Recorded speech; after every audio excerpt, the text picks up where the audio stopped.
Hi everyone, and welcome to a brand new episode of the DevLab podcast brought to you by HackerJob. I'm Phil Kell, and I'm your host for today. In this week's episode, we sit down with Carl Anderson, VP of Engineering at Ledger. Without further ado, let's get into the episode. Hello, and welcome to another episode of the DevLab podcast. As you'll have just heard from our introduction there, we're joined by Carl Anderson, who's the VP of Engineering at Ledger. So Carl, welcome to the podcast. Hi, Phil. Thank you for having me. No, a pleasure. I'm really excited to get into it. So, look, I think good place to start, in any journey is how did you get into technology in the first place? If you could maybe give us a little bit of insight into your journey into technology so far, and then ultimately how you ended up in your current role at Ledger. Yeah, absolutely. Well, I grew up in technology. I think it's that's probably the simplest way to put it. I think I started developing around 13. I remember building my first computer with my dad, and then started doing websites, with HTML, CSS, the basic stuff, and kind of grew into it until my first gig, which was at Symantec in the Silicon Valley. And which was amazing. That was my first professional developer, and I loved it. But at the time, it was. I think probably I think I'd have to check that one, but I think I remember them saying that it was the fourth largest software editor at the time.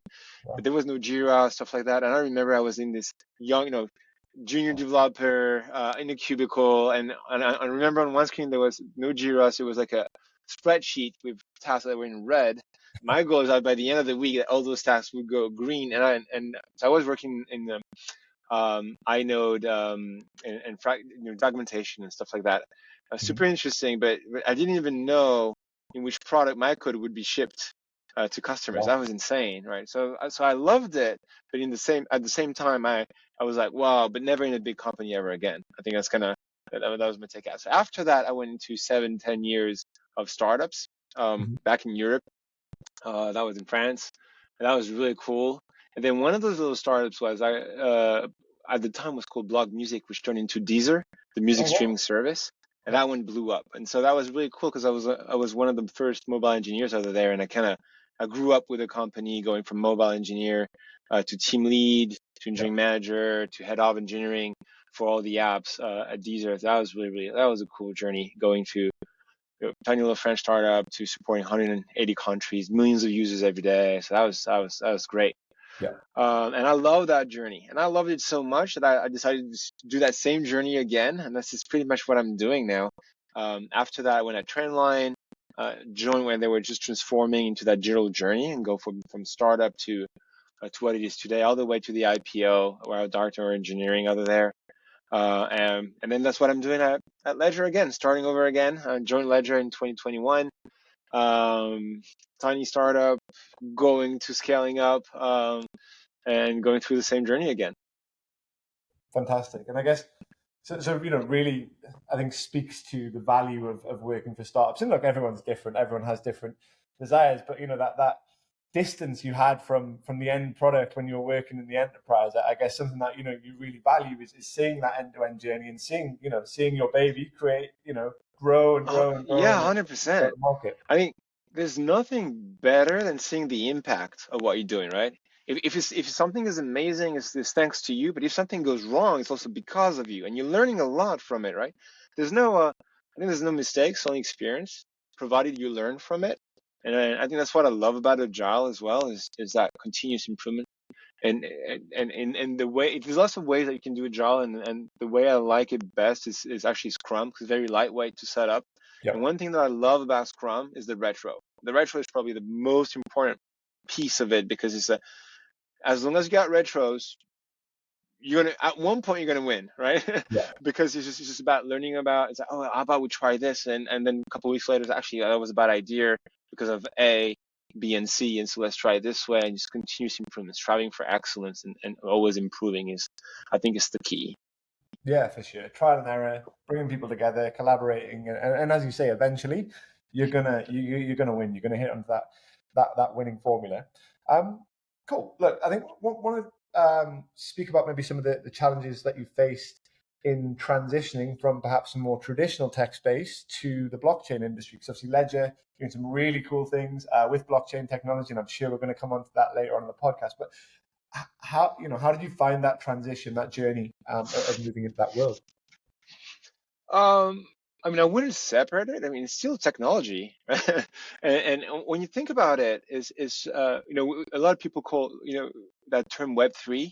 It's not necessarily, it's just web evolving and then adopting new technologies. Like Web 1 to Web 2 was just adopting cloud computing and mobile, essentially. That kind of made Web 2 a reality, because we all had our phones and we could then create content, and the web went from read to being read and write.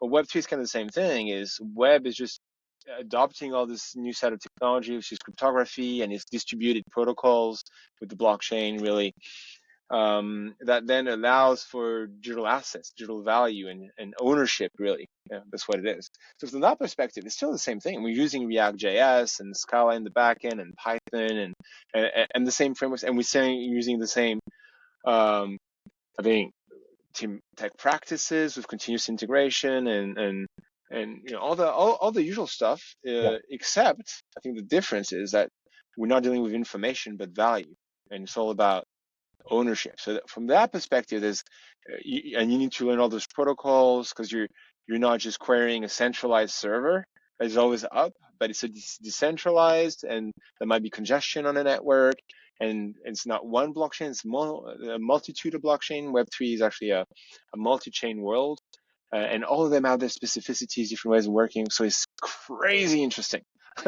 But and I think that's what really is exciting from that perspective. So so I think the differences are, you're dealing with value. It's bleeding edge technology, so there's a lot of things that don't exist.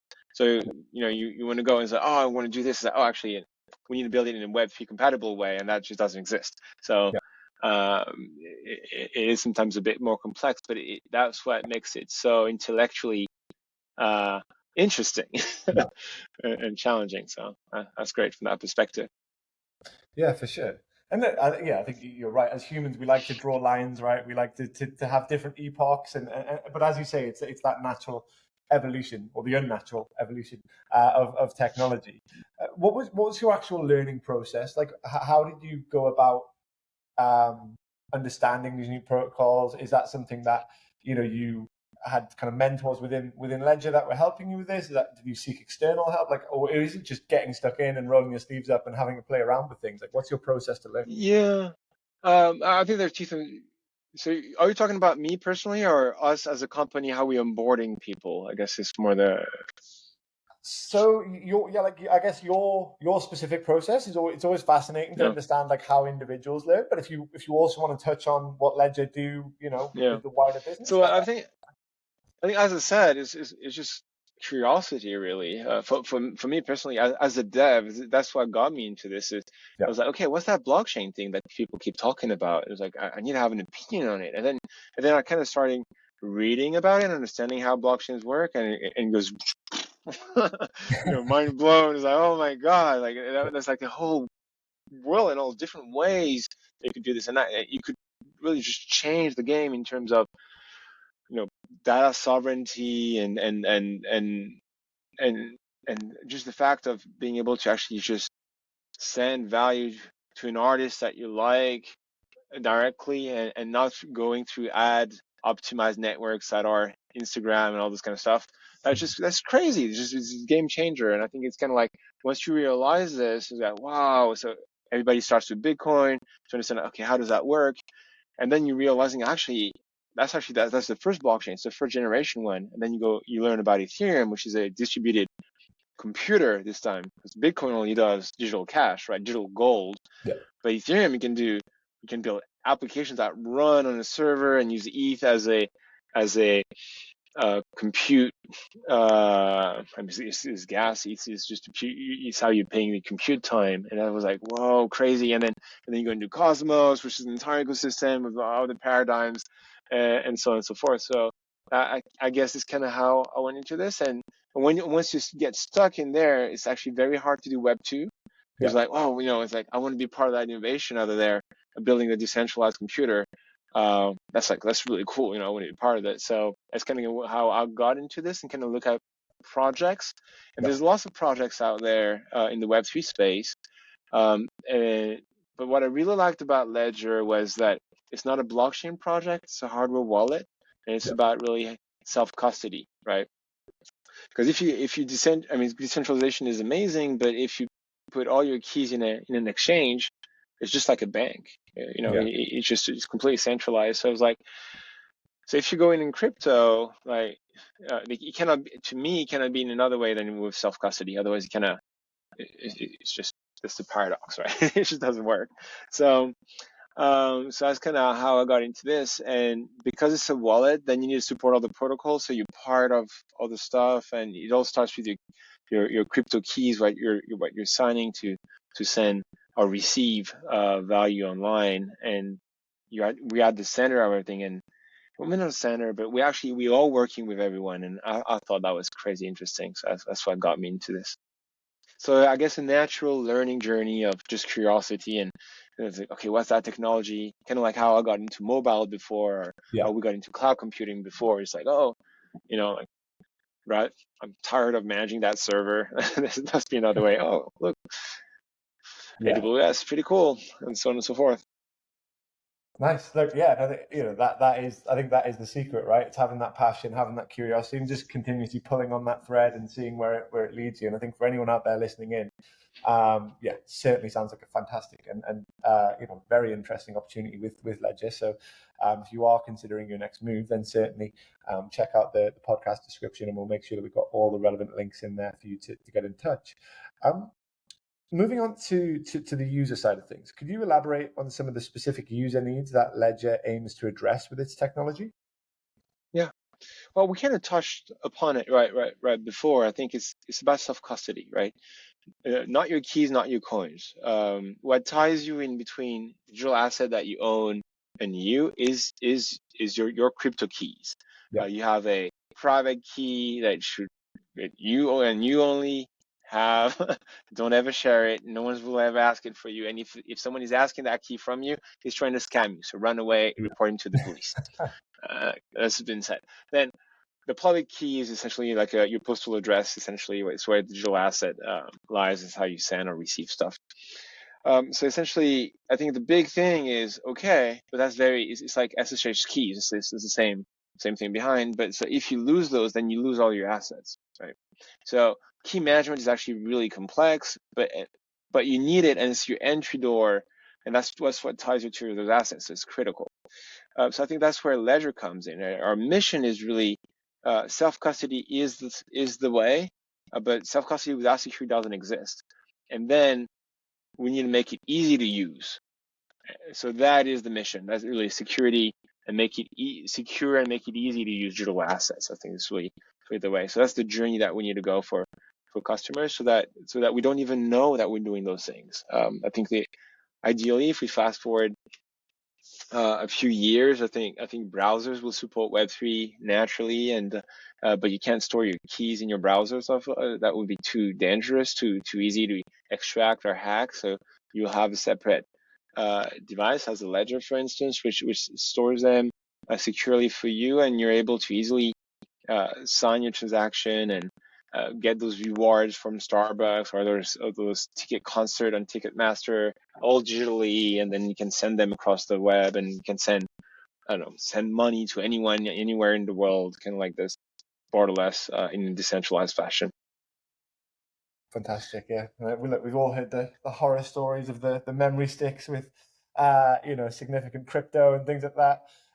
Lost down the back of sofas and all that sort of stuff. So I guess it's as you say, that's a great way as well. Key management, right? Key recovery. If you lose your password, if you lose your keys, how do you recover those? So this is exactly this kind of stuff that we actually are working on, and we've released a few products over the last year. Ledger Recover being one of them, that allows you to save your keys, do a backup, do a recovery, all that kind of stuff. So to make it easier for customers. So it's like all those things, those horror stories, as you said, just are things of the past, right? Right now it's too technical, it's too hard, it's too dangerous, really, for non-techies. That's what we need to ease. Yeah, for sure. Look, it's really cool, right? It's empowering people to, as you say, manage their own crypto or whatever it might be, without the need to centralize it, while still providing the security that a centralized provider might try to kind of amplify or to really lean into. And is this what makes Ledger a technology provider? Is this what really differentiates Ledger from other companies in the blockchain space, would you say? Yeah, absolutely. So we're a tech company, right? We're not working on a blockchain. We're not. I think what we're doing is we're building hardware wallets Yeah. that allows you to store your keys. And actually, this reminds me of something that's super interesting. Is our hardware wallets use a secure element, which is a chip to store secrets, and it's the same chips that you see in your credit cards and your passports. Oh, wow. But instead of storing the secret of a bank of a government, it actually stores your crypto keys. So it's Yeah. the same technology that has been securing millions of credit cards, millions of passports in the world, but at your service. Yeah. And what we've done is we've revved it up to the max. We built an OS on top of this. Then we build an SDK on top of that, so any blockchain developer in the world can actually support their blockchain on our device. So you have your keys, you can then interact with all those different protocols. And then on top of that, we build software that allows you to view your portfolio and use the Web3, use your keys from that perspective. And then on top of that, we build then services so that you can get all the services that you get from an exchange, for instance, but we can aggregate them. Kind of like, I was talking about Trainline. It's the same idea. We aggregate all this so that all those that are in self-custody, you have your keys. It's your keys, it's your coins, that you can still use and get the most out of Web3. But we're not providing the services directly. We work with partners and we integrate them, we aggregate them. So you have that one-stop shop straight from Ledger to access all this. That's what I meant when I'm saying that we were working with the entire ecosystem. We Yeah. work with protocols, we work with DeFi and apps, and we're working with exchanges, decentralized and centralized, like all this to provide that at the service of users. And all the technology so we're building all that tech. It's this really infrastructure layer. And it's technology that existed for governments and banks, but at your service. So you have the same security that a bank has, but you don't need a bank. You're entirely in control, and you can do whatever Web3 allows you to do. Yeah, no, it's really, really cool. It's empowering the individual for sure, which is awesome. And look, I guess a lot of your work involves working with researchers, with scientists. Is that kind of closely collaborating with academia? So how does that kind of relationship work? Yeah.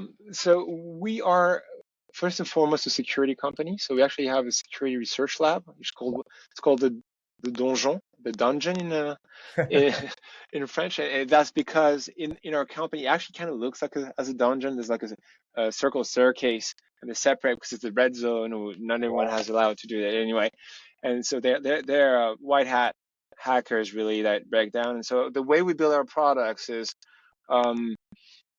essentially we're going to build something and then they are going to research it and try to break it, right? And they're going to hack it. Then if they don't get into it, then we provide them all the designs and all the stuff. So, okay, try to hack it again. They usually always do, right? They always break the stuff. And like, okay, cool. And then we up the security until like, okay, now it's impenetrable. And then that's how we ship it then. Software. And they're doing that with not just for us, but for the entire industry as well. They're researching all the new technologies that is put out there to make sure that we are hack proof essentially, and that's how we're building our products. So yeah, a lot of researchers on the hardware side, in the software side, in cryptography as well.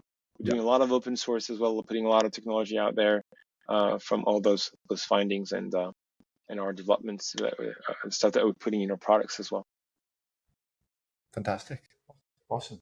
And wanted to kind of delve next into, I guess, some of your insights maybe on what it's like to be working on hardware, right? What it's like moving, I guess, into more of that embedded world. You have to squish the code down like super tiny microcontrollers and all of that sort of stuff. I guess maybe there are similarities coming from a mobile background where, okay, it's a very different device, but the device is important, and you need to consider perhaps the limitations of the device. So yeah, maybe some insights into what it's like working on projects that are hardware dependent. So I'm actually not the best to speak to that question because I run software at Ledger. Yeah, for sure. So I don't run the hardware division and I don't run the teams building the OS, but I'm working closely with them. So I think Yeah. what's very different is well, first the planning, right? Because once Yeah. you put the device out there, it's out there. You Yeah. can't just update it. So from the hardware perspective, it's different cycles, and that's really cool working with them and kind of like planning what we want to do for the next 5 years. And so the kind of capabilities that the device needs. And then you build that in the OS and the APIs to think the entire stack all the way through, which is really fun. And it's actually my first time because I've always done software, but I never worked in a company that was actually building a physical product. Yeah. So there's lots of stuff that goes along with it, right? We got a factory. There's all the logistics that goes along with it. The packaging. We never think about the packaging, but actually putting the right package around your product, that's a 6 month thing. And if you want to, if you need to change the box, that's another 6 months. So, that from that perspective is really humbling, and it's really fun working with those teams. Yeah, for sure. Yeah, it's. I mean, like, since about 2007, we haven't had to think about packaging in the software world, right? Like, you used to have to wait for your latest OS to come through the post and your floppy disk or on your CD-ROM. But yeah, nowadays we don't. It's crazy when you think about it, right? Because not so long ago we used to have like one software update a year, right? Like, even actually the name of the year was in the name of the product, right? Like Office 2007 and Windows 98, right? So those kind of stuff, and we got into this continuous deployment ways of working, continuous integration, continuous delivery. There you go. That was the name I was looking for. That's the name of the tech practice. That's fascinating how in the last 15 years everything paced up. Hardware as well, by the way, just not to the same scale because you have physical boundaries, but super interesting. Yeah, for sure. The whole cloud, mobile, as you said, that first leap forward. If we're going to draw those lines, Web 1 to Web 2, it's kind of powered where we are now. But then it's easy to forget that when you have those physical products, those limitations come back in. So look, let's come back to the software side. So what has been the most challenging project you've worked on at Ledger so far, and why? Most challenging? All of them are challenging, to be honest, because again, it's bleeding edge technology. So each time that we're putting something out there, first of all, we're not going to compromise on security because we're dealing with value directly. It's not information. It's not like you're losing an email. You could be losing money. You could be using a title of ownership to something. So that can't happen. So there's a lot of work that we're doing, and I touched about it a little earlier with the dungeon that kind of reviews our code and tries to hack into it, and there's that virtuous circle of hack fix until we get to the right security. So I think that's the first thing. So we can't compromise on security, but at the same time, we need to be convenient. So it's always, I think that what's very challenging in all our products is always that balance. So a good example of that is Ledger Recover. We talked about the key recovery, which is a real problem. We have all those horror stories, as you said, of users that stored it in somewhere and then they lost the PIN code to the thing, or they lost their 24 words to actually recover their seed and access to their assets. That was a real problem. So what we launched last year was a service where you pay $9.99 a month. You back up your seed, and then it allows you can then restore your seed on any Ledger device. Yep, that's right, on the Nano S Plus or the Nano X. From anywhere in the world, you can actually go through a process where you sign up, we validate your identity, and then it restores. So you don't have to have a physical access to those 24 words, or if your dog ate it, or if the sheet of paper on which you wrote them burned, that's all right, because you have that digital mechanism to recover your keys. And so that was crazy complex because we believe in self-custody, so we're not going to trade off on that one. Yeah. So we don't have the keys. We actually make 3 shards of those keys that are stored in 3 different partners. One shard is stored at Ledger. One shard is stored with CoinCover. Another shard is stored at Escrotech, another company. They're all in different countries. Again, if something happens, so you're all safe. And you only need 2 shards out of the 3 to actually recreate your key. So Right. it's, as you can see, it's decentralized. Self-custody is still there because no one has it but you. Security is there because it was all assessed by the Donjon as well as external partners that audited all this entire system. So I think, as you can see, it makes it very challenging. Same, it's all stored. It's not on normal computers. It's on. We are using hardware security models, HSMs, to store this. So again, it's laser proof and it's meant to store secrets and not just information. So all that makes it a very challenging, very intellectually interesting project from those perspectives. Yeah, for sure. You've got those two forces of innovation, and then the need to make it user friendly and usable, right? And I guess they're the two forces that you're kind of balancing at any one time. Yeah, all that technology at the service of the user. I think that's how we want to do it. And we want to do it in a way where we're never compromising on self-custody, security. Yeah. Awesome. Nice. So look, I think you've given us some really good insights into the challenges that you face from a technical standpoint, and yeah, just some of the cool projects that you've got going on at the moment. Definitely, I think a lot of people out there listening will really resonate with the mission that you have to empower the individual to have that self custody, but do so in a secure way that's gonna that's gonna allow them to feel confident in where their value is stored. I guess to go a little more higher level now, if someone was perhaps to think about joining Ledger, what does the career progression framework look like within the business? Like how do you enhance the growth of your employees? Yeah. So we're a tech company. So that is the most important thing that we have is grow the talent. And it's so important because most of the people that join us don't necessarily have blockchain experience because it's just so bleeding edge. Yeah. So we're investing a lot on the people. We have 2 tracks at Ledger. There's a individual contributor track. So you can stay developing your entire life, and that's totally fine. I think that's also, we need to say that out loud because you don't need to become a manager to win more money. I think that's super important. Yeah. So we have that. We have that multi-year track from that perspective. And at the same time, we also have another track where you can go into management if you want to. So both are supported. We got trainings around all this.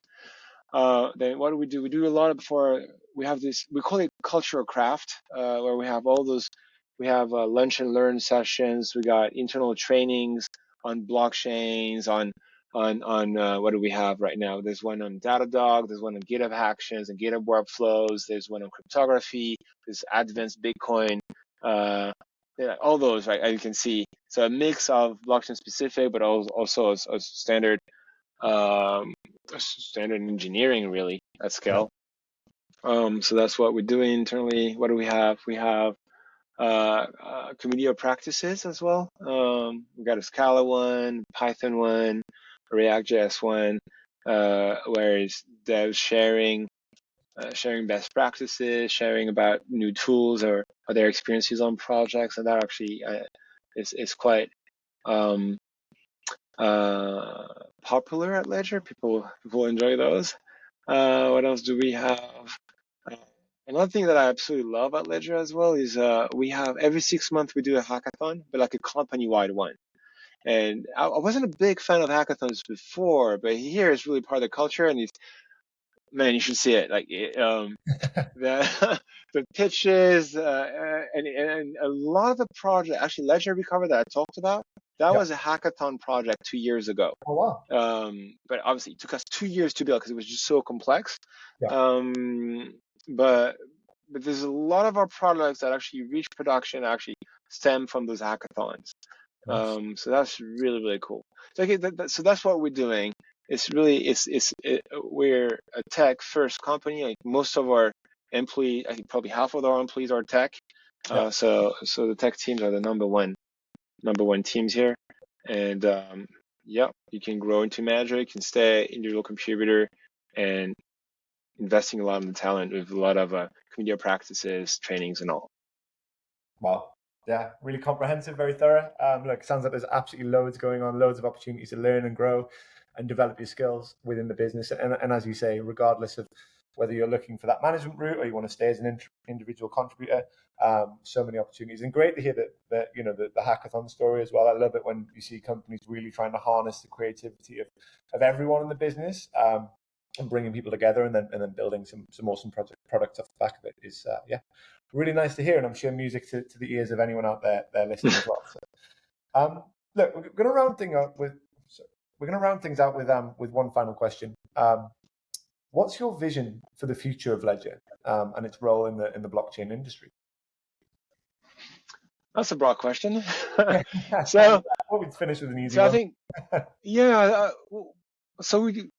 the mission of Ledger is to secure and make it easy for everyone to use digital assets, and we're far away from it. In practice, Web3 is still a fringe because it's just so complex. So there's a lot that we need to improve. I'm thinking, if you look at our devices, we need devices that are much easier to use, bigger screen, touch enabled, that are compatible with the infrastructure that is currently in place in around us in stores, restaurants, and all this, so that we can actually make using crypto a daily thing. And not just actually, I talked about cryptocurrencies, but it's because it's the one big use case today. But later on, I think I wouldn't be surprised that your title of ownership to your house, to your car, all those are going to get digitalized. So it needs to make it much easier. So that's what we're going to be doing in the next few years, is really building that technology stack, starting from the hardware, because the hardware that we have is built for sharing information, not to store secrets. And you can't fix that. So new generation of hardware, on top we need the software, so that you can then use your keys seamlessly over the web and mobile and so on. So that's where we need to get to, and can integrate and converge to bring that convenience. So that's what's going to happen in the next few years. A new generation of device, and I think gradually, as the web is going to adopt those technologies, we're going to see browsers supporting them natively, as what Brave is doing. But I wouldn't be surprised Chrome and Edge, those ones start doing it. Yeah. And there's just so many examples of stuff that are, to me, so NFT is a non-fungible token, right? It's just a title of ownership. So something like a car, the car doesn't change. You own that person owns that car, and then you have the metadata linked to this, which kind of changes with your MOTs, and I don't know if you're changing the tires or changing something on it, that the metadata kind of changes, but you still keep the ownership. And then selling the car is just then super easy, because then you just can be all online, right? Yeah. And you don't have to go through all those middlemans and all this moment where you have to pay, I don't know, 10,000 quid to someone. It's a stressful moment, right? So you might want to be able to just send the transaction, do it yourself to that person directly, and make sure everything goes. So I think, there's plenty of stuff that we can do in the digital space, and Ledger is providing the technology for all this to happen. I think that's the mission. That's what we're going to be doing in the next few years. Yeah, I love it. Yeah, no, like I said, it's really, really putting the control back into the hands of the individual, but doing so in a secure and responsible way, which is awesome. So that's the last of the questions that we had for today's episode. Is there anything else you wanted to cover? Anything else you didn't get the chance to cover during the conversation so far? Yeah, one thing. We're hiring. We're hiring in all our teams. So I want to put the message out there. Yeah. So check out on ledger.com career. We got roles for web teams in the blockchain space, in the back end.